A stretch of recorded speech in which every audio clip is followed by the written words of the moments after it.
Chapter 1. The Scar of Unfaith. The moon's light, usually my comfort, now felt like a cold, accusing glare. For weeks, a tremor of joyous anticipation had bubbled inside me. I'd imagined this day my entire life, picturing the High Priestess's gentle touch, the cool, sacred inks, the intricate patterns blooming on my skin.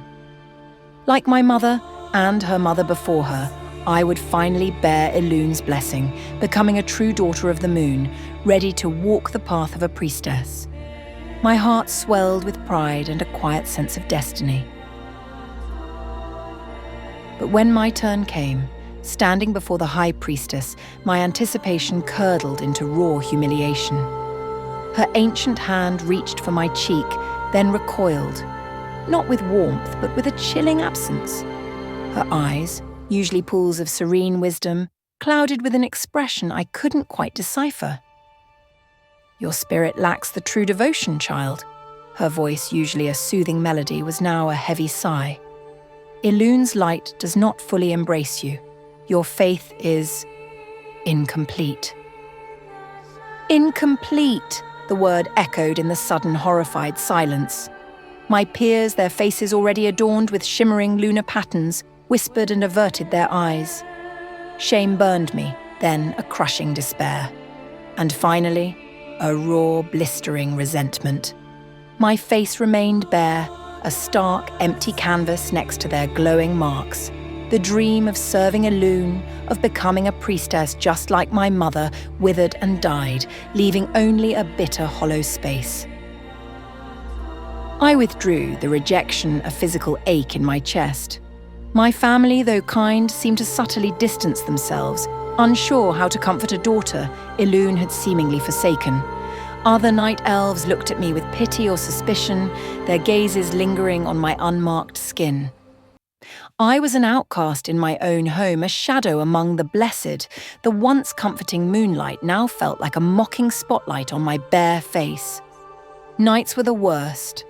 I'd wander the shadowed edges of our settlements, watching the devout perform their moonlit rituals, their faces radiant with faith. I was out there, alone, a gaping void where my connection to Ilune should have been. If Ilune's light wouldn't answer me, what strength lay beyond faith and devotion? It was a desperate, aching need for understanding, for a way to feel powerful instead of perpetually powerless. I began to frequent the neglected sections of the great libraries, seeking ancient, half-forgotten lore that spoke of energies older than the moon.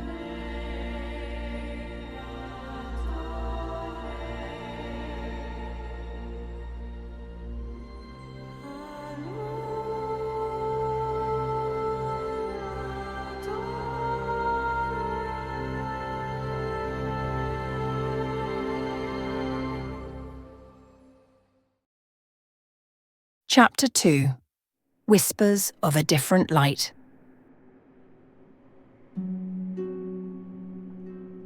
My quest led me further and further from our hallowed groves. The libraries within our settlements offered only the accepted histories, the celebrated rituals, the glorification of Ilune. Everything that now felt like a painful mockery. I needed more. I needed answers to questions no one dared ask. What was power truly beyond Ilune's grace? How could I command it rather than beg for it? My research grew bolder, pushing me to seek out forbidden texts, fragmented scrolls whispered about in hushed tones or even dismissed as dangerous heresy. These weren't kept in public archives. They were hidden in forgotten corners, secreted away by individuals who harbored their own quiet doubts, or simply possessed a thirst for knowledge that defied dogma.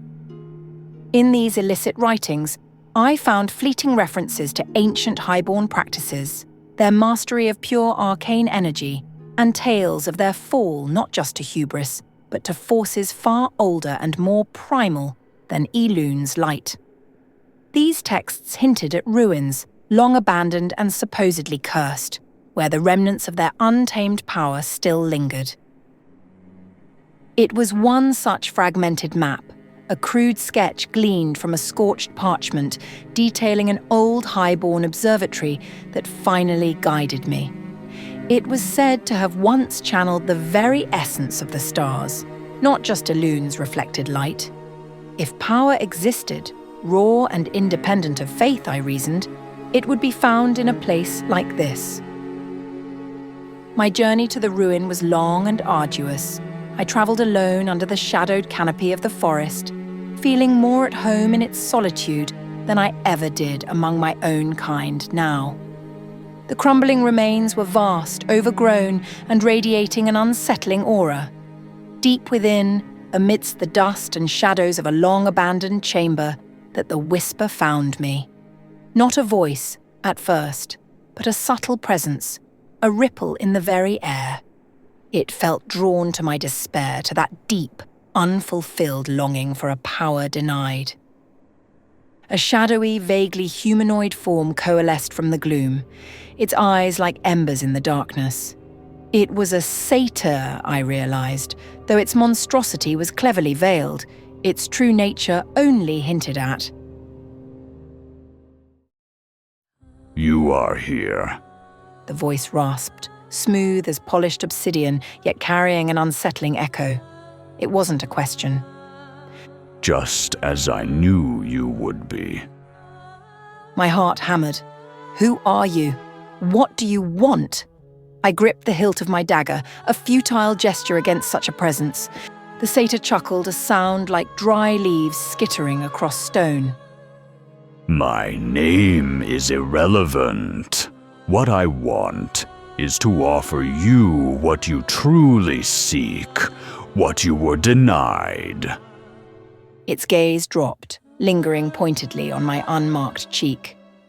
You wanted the light, the patterns of your goddess, to be a priestess like your mother. Yes. I flinched, my guard dropping slightly at the accuracy of its words. How do you know? I know the currents of despair, little elf. I felt your longing, your burning resentment when Elun's chosen turned their backs, when her high priestess declared you incomplete. The satyr's voice dripped with false sympathy. How cruel to deny a yearning heart such a simple wish. It wasn't a wish, I retorted, bitterness lacing my words.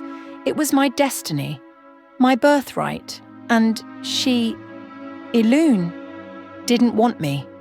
The words felt heavy on my tongue, a truth I rarely dared to voice.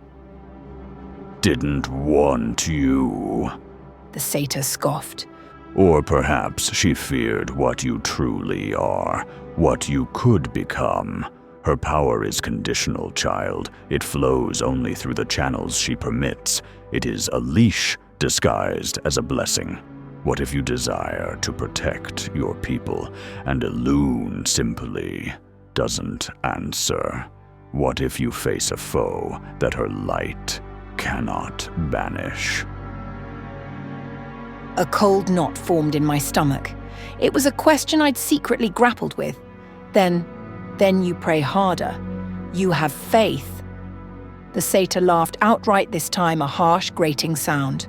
Faith, a pretty word for utter powerlessness. While you pray, your enemies act. While you beg for a god's intervention, the world burns. No, little one, the truly powerful command, they do not supplicate. It stepped closer, and faint, green-tinged motes of energy danced in the air, shimmering with an unnerving beauty. Elun offers a borrowed strength, a fragile conditional power that can be withdrawn on a whim. She asks you to beg for it, to prove your worth.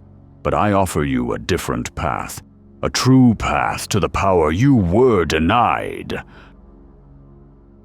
What path? I whispered, despite myself, my voice barely audible. My heart pounded, a frantic drum against my ribs. Imagine, the satyr purred, its voice weaving itself into my deepest desires. A power that is yours, not given, not lent, but seized. A force you command, not pray to. A light so potent it eclipses even the moon's pale glow, capable of burning away any shadow, any obstacle. You desired to heal. This power can mend flesh with brutal efficiency. You yearned to protect. It can conjure shields of pure defiance. You dreamed of smiting those who would harm your kind. It can unleash a torrent of raw, untamed might, born from your very will. It leaned closer, its presence overwhelming the musty air of the ruin. Elune asks for blind faith. We ask for purpose. She promises solace. We offer domination. The power you crave, the ability to shape your world without relying on a goddess who denied you. It awaits within you, if only you dare to grasp it. The offer was insidious, a twisted mirror of my deepest longing, not just raw power, but the kind of power a priestess wielded, only unfettered, direct, and entirely mine. The desperation in my heart warred with ingrained night elf caution, but the thought of finally possessing the very agency Elune had seemingly withheld was a temptation I found myself unable to resist.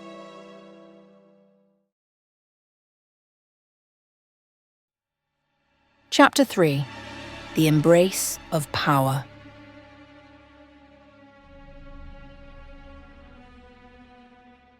The satyr's words echoed the raw, desolate spaces within me. Power. That is yours. The thought was a dangerous, intoxicating poison, spreading through my veins, pushing aside the last vestiges of night elf dogma. Elune had denied me, my people had shunned me. This creature, this demon, saw something in me, something worthy of power. Not a borrowed flicker, but a consuming flame. My voice, when it came, was barely a whisper, yet it felt like a roar in the cavernous ruin. Yes. The satyr's cruel smile widened, its eyes gleaming with an unholy triumph. Excellent. A wise choice, little elf. No longer will you be a supplicant, begging for scraps of grace. You will be a master. It extended a clawed hand, not in a gesture of touch, but an invitation. I felt a pull, a chilling magnetic force towards the swirling green motes of energy that danced around its form.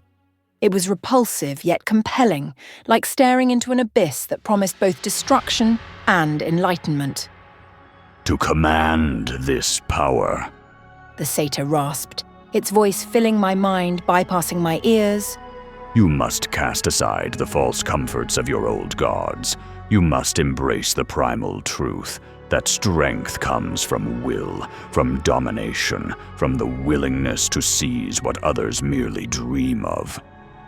I hesitated, a fleeting image of my mother's serene face, of the moonlit groves flashing in my mind, but the image of my unmarked cheek, the searing memory of the high priestess's rejection, quickly replaced them. They had turned their backs on me. Now I would turn my back on them. Teach me, I said, my voice gaining a newfound desperate resolve. Teach me this power. The satyr's grin stretched wider, its form seeming to grow to fill the chamber with an oppressive, dark presence. The first lesson, then.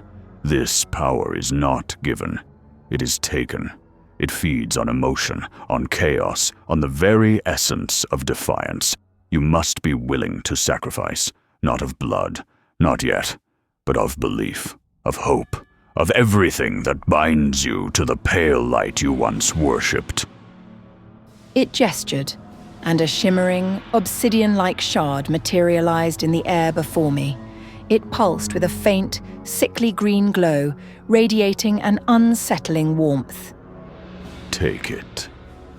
This is your first conduit, your first taste of what awaits.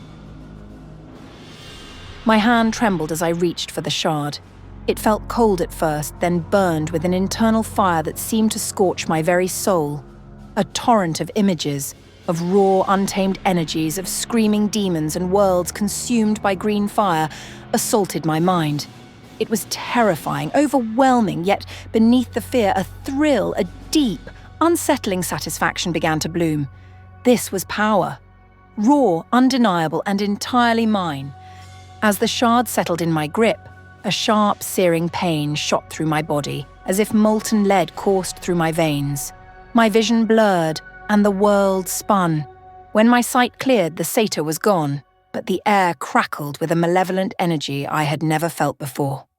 My reflection in a puddle of water showed my bare face still unmarked, but my eyes now held a faint, unsettling gleam of emerald, a dark mirror to the fell energy that now stirred within me. I was no longer incomplete. I was transformed. The path of the priestess was behind me, extinguished by the fire I now held. My journey had just begun, a journey into the heart of shadows, driven by the very power Elune had denied. And from that day on, the name Lyra Meadowshade didn't feel right. So I decided, from now on, I would be known as Nyxara. My true journey had begun. It was a path forged in defiance, fueled by the very power that once sought to consume me. Every fell spark, every demonic whisper, every pact forged would be a step towards becoming stronger, towards a will that could never again be denied. I would master this chaos, bend it to my command, and carve my own destiny from the raw essence of the cosmos.